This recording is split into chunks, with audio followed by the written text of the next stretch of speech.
Now, in this particular video, we will see how to work with the visibility of any particular content in your web page.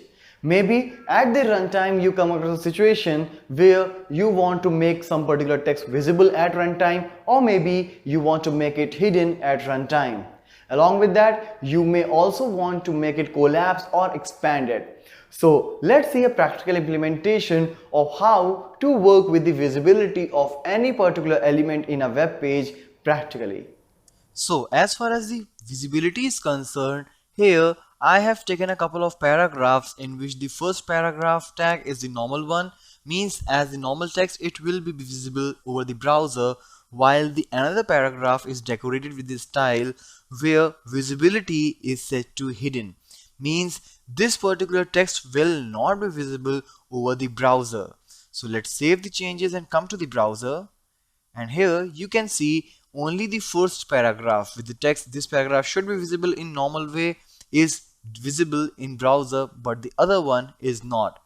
So basically if you don't want to show anything, that doesn't matter, like you can just remove that from the text. It's no use of putting this visibility hidden as such.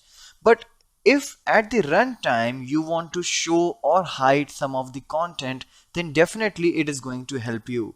So what I'll do here, inside the head section I will write a couple of code, like inside the style tag I will use this p hover, means in the hover event when I will put the mouse pointer over the paragraph, at that particular time the visibility should be hidden. Alright, so let's remove this particular paragraph because it's of no use for now.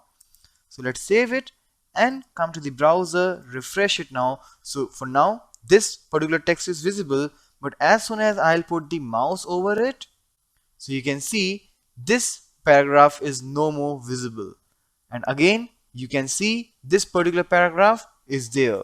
So this is how you can work with the visibility while working with the CSS.